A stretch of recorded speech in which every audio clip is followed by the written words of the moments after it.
modernismo catalão é um estilo arquitetônico que se desenvolveu na Catalunha, principalmente em Barcelona, entre 1880 e 1930.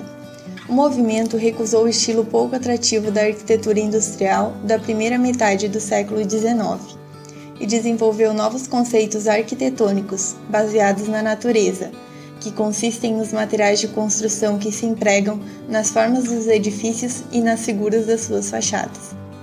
Os arquitetos e escultores colocam no exterior dos edifícios pássaros, borboletas, folhas e flores como elementos decorativos.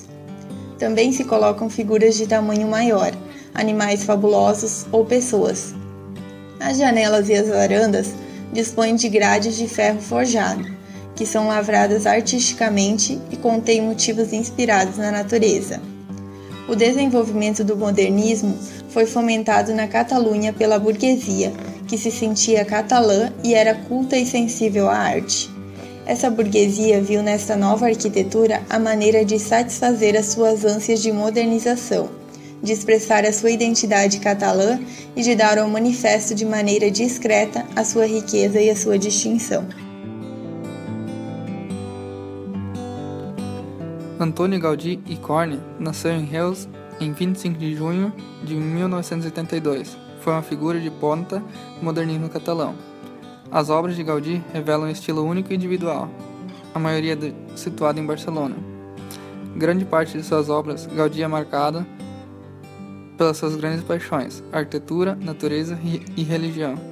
Gaudí dedicava atenção aos mais ínfimos detalhes de cada uma de suas obras, incorporando nelas uma série de ofícios que dominava cerâmica, vitral, ferro forjado e marcenaria. Introduziu novas técnicas no tratamento de materiais, como o trincades, que consiste na criação de uma espécie de mosaico com pedaços irregulares de cerâmica. O primeiro trabalho de sua carreira foi aos 26 anos de idade, em 1878, quando desenhou a Casa Vicens. Gaudí faleceu aos 75 anos, vítima de atropelamento, e encontra-se sepultado no Templo Expiatório da Sagrada Família, em Barcelona. Adiante vamos falar um pouco sobre suas principais obras. A Casa Vicens foi a primeira casa particular projetada pelo arquiteto Antoni Gaudí. A casa fica numa rua estreita e tranquila do bairro da Grácia, ao norte do centro da cidade. Ela foi construída entre 1883 e 1889, para um rico fabricante de azulejos. A área da construção original era de apenas 12 por 16 metros. A casa rompeu com muitas das tradições e convenções arquitetônicas da época.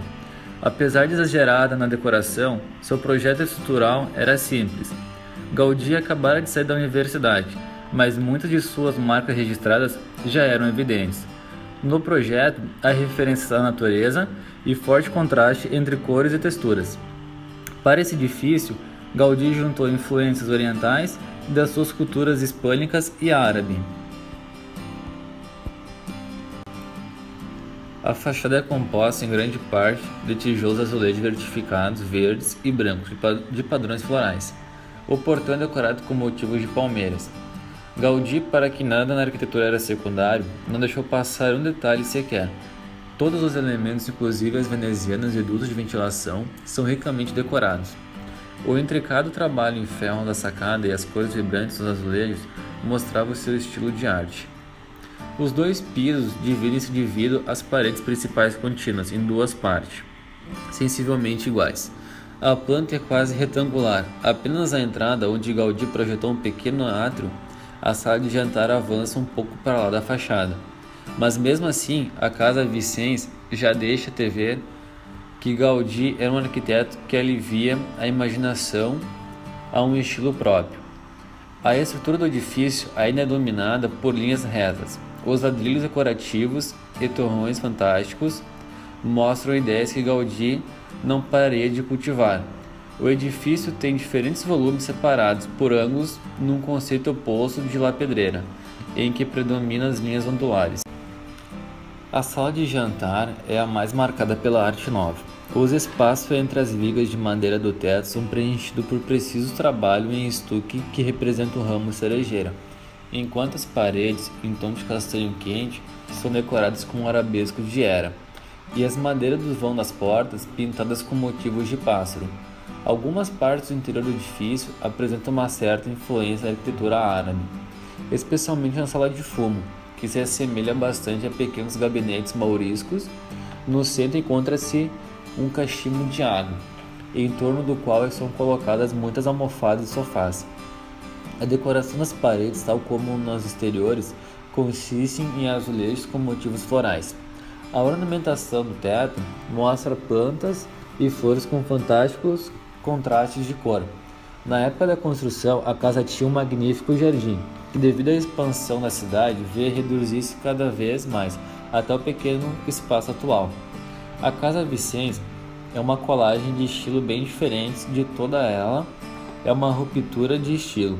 É um bom exemplo de como, através de um mero trabalho da superfície e de uma decoração suntuosa, é possível transformar uma construção normalíssima num pequeno castelo.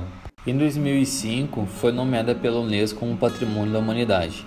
Em 2007, foi leiloada pelo valor de 35 milhões de euros e em 2014 foi adquirido pelo Molenbeek Group, onde virou museu. Em Barcelona, a Igreja da Sagrada Família foi um projeto que ocupou Gaudí durante toda a sua carreira. O Templo Expiatório da Sagrada Família, ou simplesmente Sagrada Família, é um templo financiado unicamente por contribuições privadas. As obras iniciaram em 1882.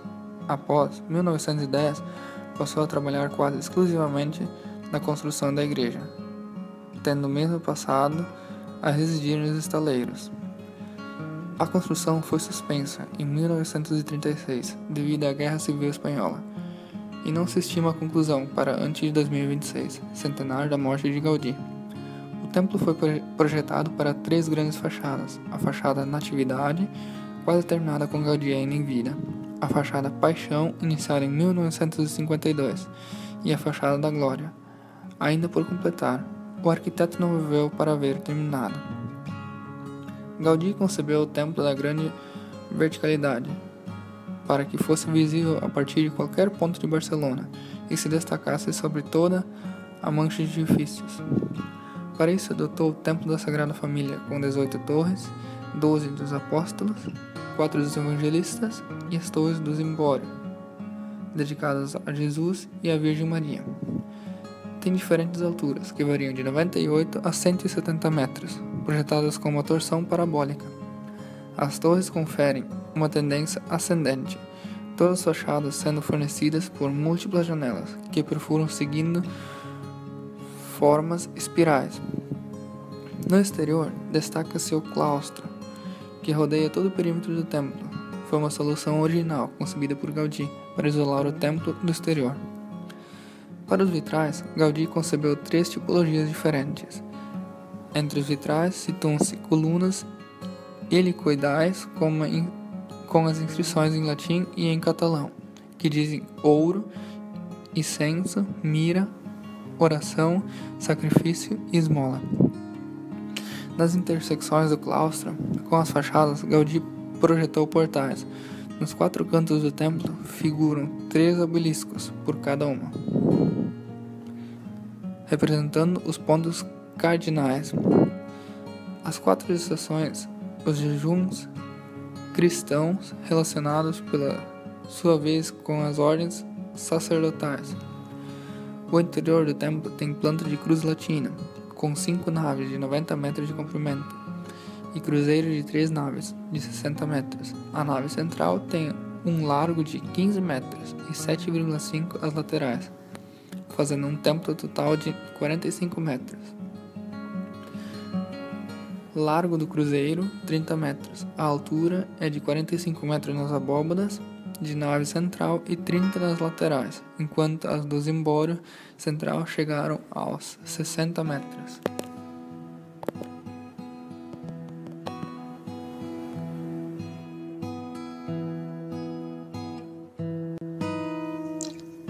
Situado no distrito de Gràcia, na cidade de Barcelona, construído entre 1900 e 1914, o Parque Güell, originalmente destinado a ser uma urbanização, revelou-se um fracasso comercial e foi vendido ao município de Barcelona em 1922, tendo sido inaugurado como parque público em 1926.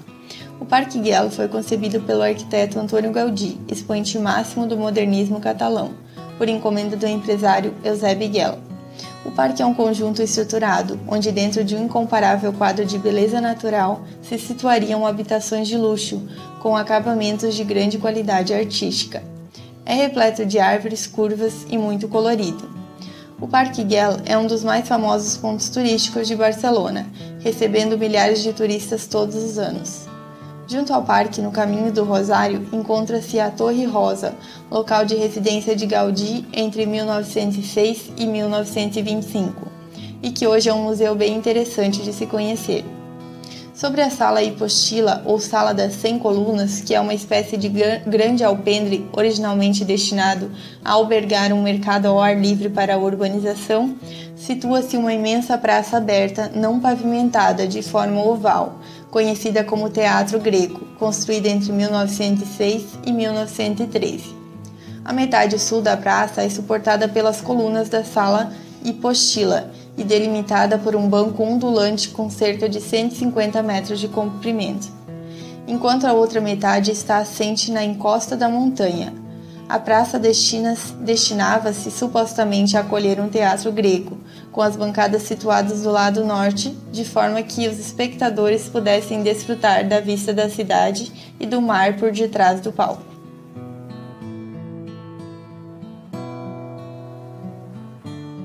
A imaginação inspiradora de Antoni Gaudí levou à construção de um dos edifícios mais artísticos e poéticos existentes ao redor do mundo, a Casa Batlló. Sua síntese de formas répteis, curvas, como ramos de videira, insinuações de ossos e esqueletos, e seu uso de pedaços coloridos de cerâmica e vidro, criam uma obra-prima surpreendente para todos os seus recantos. Seu estilo incorpora muito do que define o Art Nouveau. Gaudí explora espaços, padrões e cores fluídas nesse edifício, projetado para o barão Josep Batlló, como um abrupto contraste às rígidas formas do entorno. A fachada principal revela fortes texturas, cores e um imaginário que trabalham junto para criar sonhos de todos os tipos. A dramática cobertura réptil é revestida de um lado por uma armadura galvanizada, enquanto do outro lado ela é coberta por fragmentos coloridos de súbito brilho.